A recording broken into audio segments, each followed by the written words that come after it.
PDPR kita kali kedua hari ini kita jalankan pada 1 Februari bersama dengan hari Isnin. Cikgu pada hari ditemani oleh Cikgu Rizwan ya. Walaupun kami tidak berada di sekolah pada masa yang sama tetapi kami berjumpa di dalam ruangan Google Meet ini. Dan anak murid cikgu harap semua sihat ya. Sihat Alhamdulillah. Okay, thank you very much. Siapa yang respon tu? Amira. Saya. Amira dan Hasni Okey, baik. Terima kasih Amira. Baik, sekarang ni cikgu bergerak kepada topik RBT tingkatan 2. Okey, anak-anak murid cikgu mesti tak ada masalah dengan topik ni sebab cikgu dah terangkan pada minggu lepas juga. Okey, ada 2 bab sahaja tetapi yang bab kedua tu ada banyak lagi topik di bawah dia. Baiklah seterusnya. Ini apa yang kita dah, cikgu nak tapik yang kita belajar pada minggu lalu. Okay. Sepatutnya cikgu dah bagi tips ni sepatutnya kita ada belajar masalah inventif dan juga masalah bukan inventif. Ada lagi masalah, ada lagi yang kita dah belajar pada minggu lepas yang nak murid nak sebutkan dengan cikgu?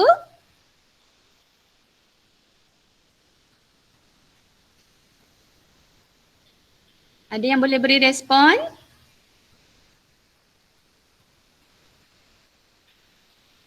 Cikgu Rizwan? Ya, Puan Syarif. Okey, boleh nampak slide yang berikutnya?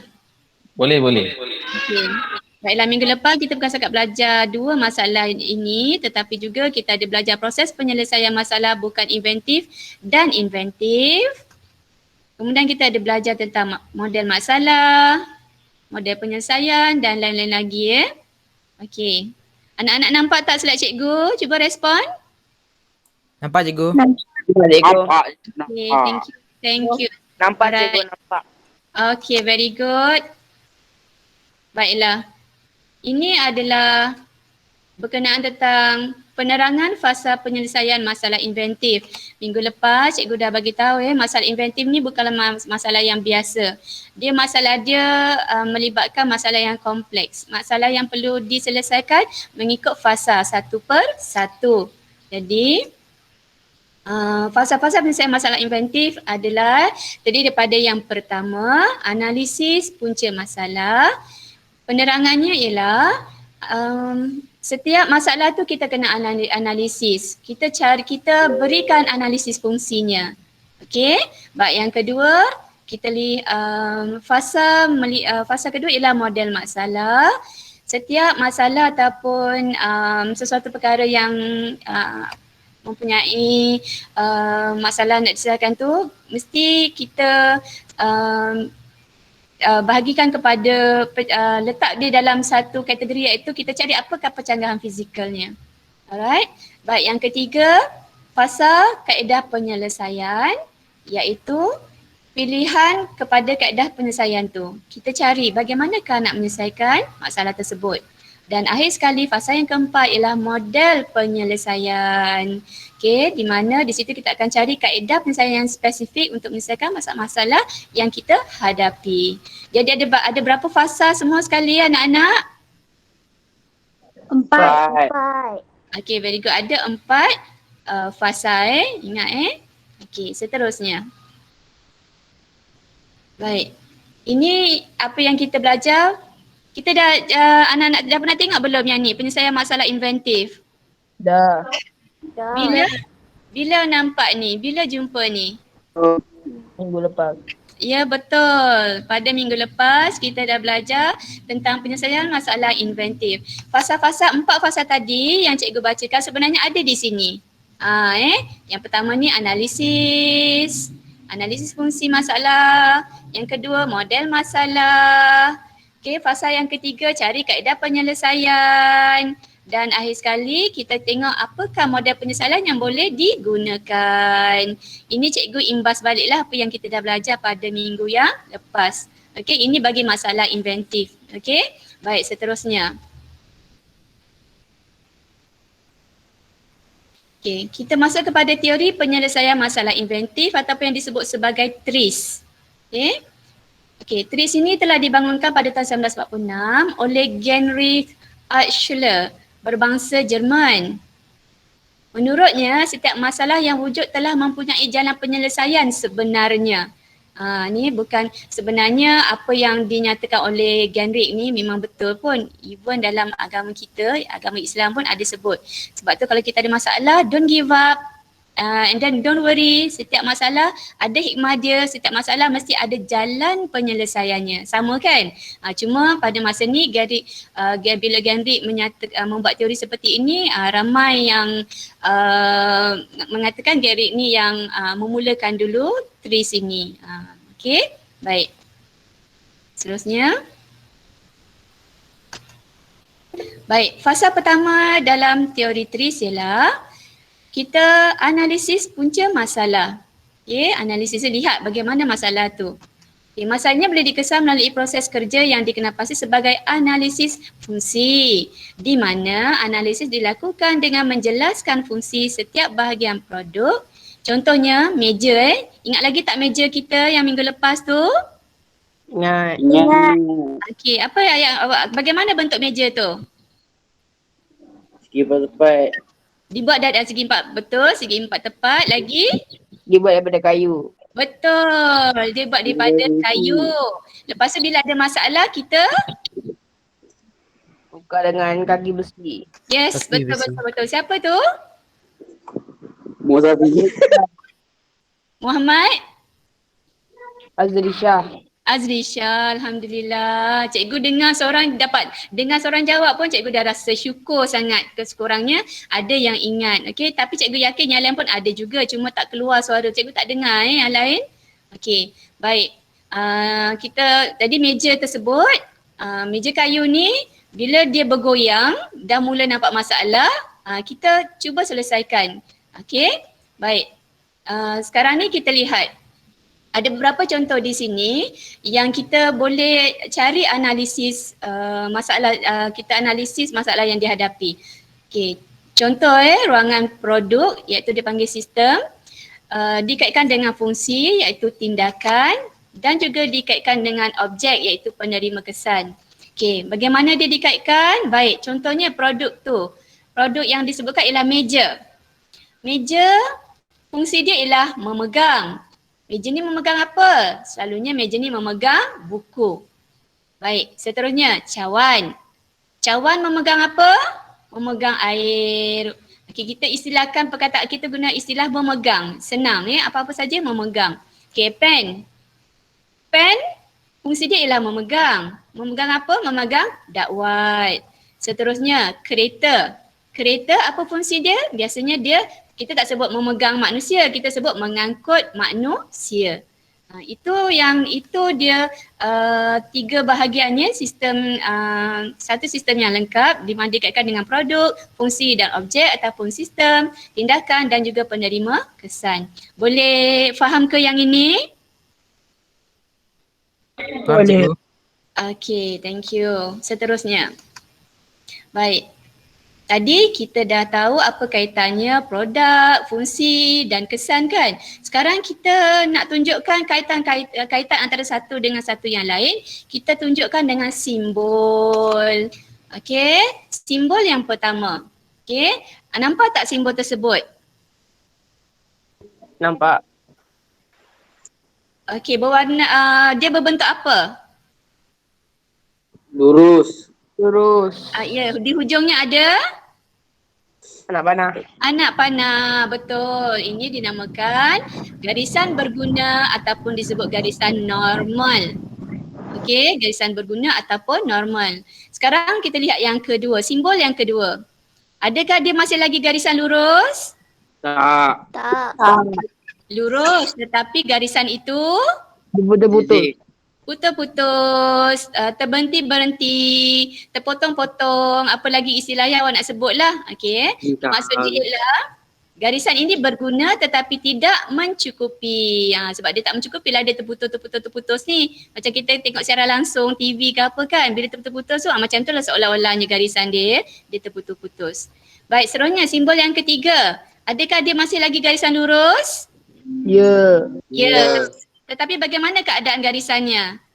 Tebal. Besar. Ya, kita sebut tebal. Kita sebut garisan ni tebal. Maksudnya ialah garisan ni berguna tetapi berlebihan. Okey. Senang je nak ingat ni. Dan akhir sekali, adakah garisan ni masih lagi lurus? Tak. Tidak, dia telah bengkok ataupun seperti di palu, seperti ular di palu, dia dah bengkok-bengkok, dah tak betul dah ya. Jadi ini garisan ni bermaksud bermasalah ataupun harmful. Alright. Jadi ini adalah dipanggil sebagai garisan interaksi untuk menggambarkan sesuatu masalah. Okey, yang ini boleh faham? Boleh. Boleh. Ada berapa jenis simbol? Cikgu. 4. Betul. Kalau garisan bermasalah, garisannya macam mana? Bengkok. Bengkok-bengkok. Okey, betul ya. Kalau garisan berguna, dia straight seperti biasa. Kalau tidak mencukup, garisan berguna tapi tidak mencukupi, dia putus-putus. Kalau berguna tapi berlebihan, dia tebal garisan tu. Okey, baiklah. Seterusnya. Okey, kita lihat pula model fungsi bagi sebuah meja. Okey.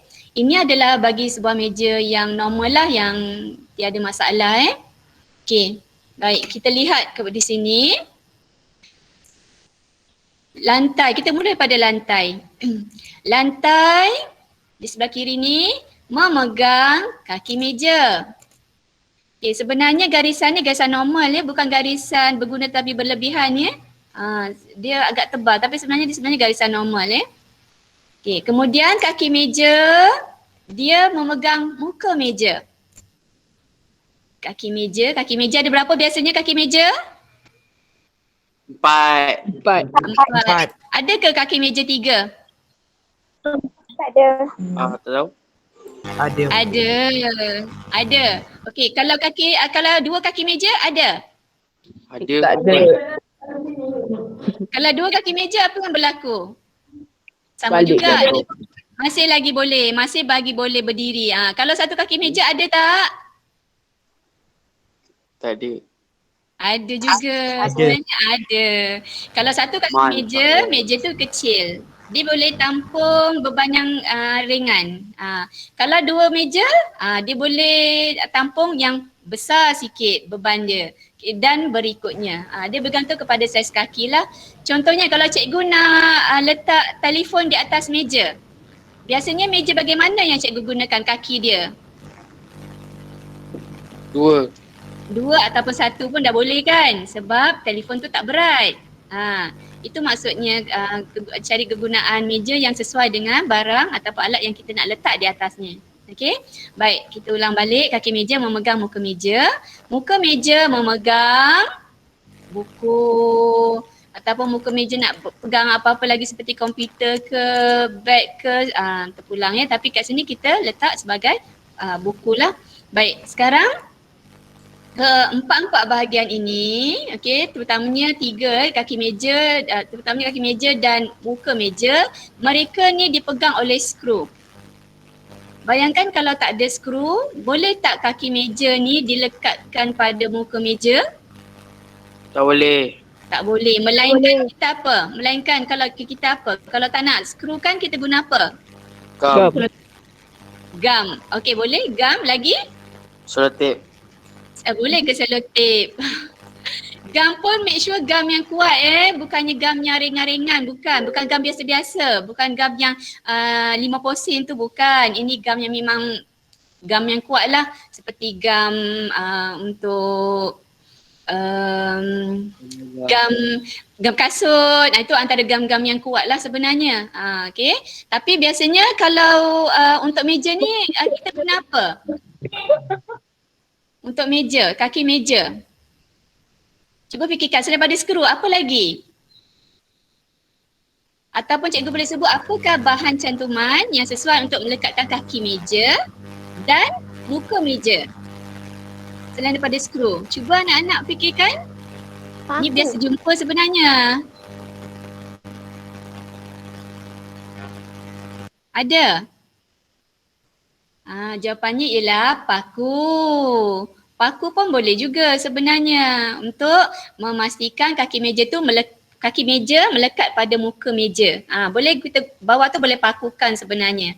Okey, Itu dia skru atau paku. Satu lagi apa kita boleh guna? Kalau kaki meja dibuat daripada besi, apakah dia, bagaimana nak letakkan kaki meja tu dengan muka meja? Ada siapa nak cuba? Okey, tak ada. Baiklah, tak apalah. Baik, sebenarnya salah satu cara lain lagi ialah antara setiap kaki meja tu kita akan weldingkan pada besi yang ada di bawah meja. Welding tu maksudnya paterikan lah. Okey, itu dia cara bagaimana satu bahan cantuman digunakan untuk melekatkan kaki meja dan muka meja. Baiklah, ini model fungsi bagi sebuah meja yang biasa terdapat. Baik, seterusnya ada soalan setakat ni? Tak ada cikgu. Tak ada. Tapi sini faham bagaimana skru dia memegang kaki meja, skru juga memegang muka meja. Yang ni boleh faham Bagaimana nak pastikan skru ni boleh dimasukkan di bawah di kaki meja dan juga muka meja? Apa alat yang digunakan? Pemutar skru. Yes, very good. Pemutar skru. Ada berapa jenis pemutar skru yang awak tahu? 2. Okey, kalau 2 sebutkan. Bunga dengan apa dah? Betul. Satu pemutar skru jenis bunga, satu lagi pemutar skru jenis mata rata. Apa dia? Mata rata. Mata rata. Jadi betul lah ada 2. Okay, very good. Alright, seterusnya. Okay, ini pula adalah modal fungsi bagi sebuah meja yang bermasalah. Okay. Baik, kenapa cikgu kata bermasalah? Siapa tahu kenapa cikgu kata ini adalah modal fungsi sebuah meja bermasalah? Siapa boleh bagi tahu cikgu? Garisan tu bengkok. Okey, garisan di bawah ni bengkok. Lagi? Yang lain? Putus-putus. Ada garisan putus-putus. Betul, ada berapa garisan putus-putus ni? 4. 4. 4 satu, ni 2, ni 3 dan sini ada 4. Ada 4 tempat di mana garisan tu telah bertukar menjadi garisan putus-putus. Tadi garisan putus-putus apa maksud dia? Bermasalah. Berguna Tapi tidak mencukupi. mencukupi. Betul. Dia berguna lagi tapi kurang cukup. Ataupun orang kata kurang lah cikgu kurang. Dia maksudnya tidak mencukupi. Okey. Baik. Kenapa dikatakan tidak mencukupi? Kerana baiklah. Kelembapan ni datang daripada mana? Skru. Adakah meja ni telah tenggelam dalam banjir? Sehingga terkena kelembapan? Ikut. Okey. Tapi sekarang ni dekat daerah tempat kita ni, Taman Sri Muda contohnya ni, belum tak pernah banjir kan? Tapi kelembapan tetap ada. Berlaku di mana-mana. Sebenarnya di mana kelembapan tu? Ni sains ni ada unsur-unsur sains. Udara. Ya, betul. Udara kita sebenarnya dalam suasana, dalam keadaan yang lembab sebenarnya lembab. Sebab molekul udara sendiri H2O. Okey? H2O tu membawa masuk dia ada oksigen dan dia ada hidrogen.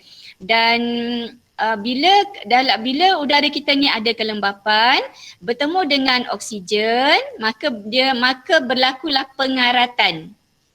Okey, jadi sekarang ni bila skru terkena lembapan, contohnya pada udara ni lah, udara yang lembab ni ataupun dalam keadaan apa sahaja pun dia terkena lembapan, bila terkena pada skru, lama-lama skru tu menjadi karat akibat dia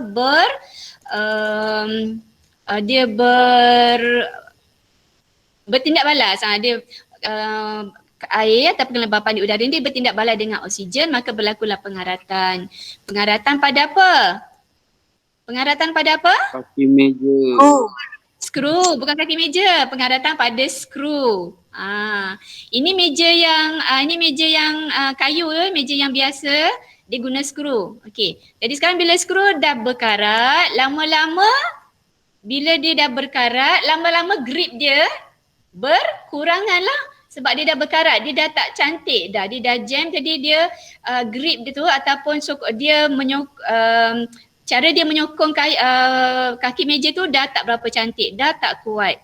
Itu yang menyebabkan sekarang skru, dia memegang kaki meja dalam keadaan yang sangat longgar. Tak kuat.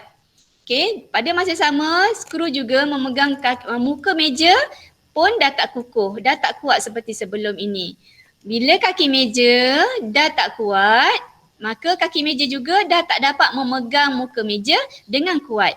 Pun dah longgar, dia dah mulalah tak stabil, dah mula goyang-goyang tau. Boleh rasa kadang krek-krek bunyi meja tu kan. Ini apa yang sebenarnya telah berlaku. Sekarang ni efek dia, kesan daripada permukaan meja yang dah tak stabil itu, maka muka meja tu pun dah tak dapat memegang buku dengan kukuh, dengan baik, dengan selamat lagi. Kalau awak duduk lagi atas tu, lagilah mungkin akan menjahanamkan meja tersebut. Okey, yang ini boleh faham? Boleh cikgu. Okey, bagus. Ada soalan tak setakat ni? Tak ada. Okey, tak ada.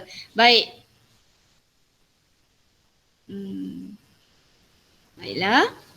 Cikgu beralih kepada yang berikutnya. Okey, kita lihat kepada fasa kedua untuk penyelesaian masalah secara apa anak-anak murid? Okey, secara penyelesaian masalah untuk masalah inventif. Okey, fasa pertama tadi ialah analisis fungsi. Fasa yang kedua memodelkan masalah. Okey, masalah pun ada model. Walaupun kita nampak macam dia biasa-biasa je, sebenarnya kita boleh modelkan dia. Gunakan model yang tertentu. Okey, kita menggunakan konsep percanggahan fizikal. Okay. Baik, contohnya meja tadi. Meja sepatutnya dapat menampung beban yang berat dan ringan untuk dialihkan. Keadaan ini dinamakan sebagai percanggahan fizikal telah berlaku. Maksudnya bila keadaan tak stabil, bila keadaan dah tak sama seperti yang asal, mesti ada percanggahan fizikal yang telah berlaku. Jadi kita kena rectify, kita kena pastikan apakah percanggahan fizikal tersebut. Okay. Contohnya saiz. Percanggahan fizikalnya biasanya ada dua, sama ada besar atau kecil. Manakala kalau beban, percanggahan fizikalnya ialah berat atau ringan.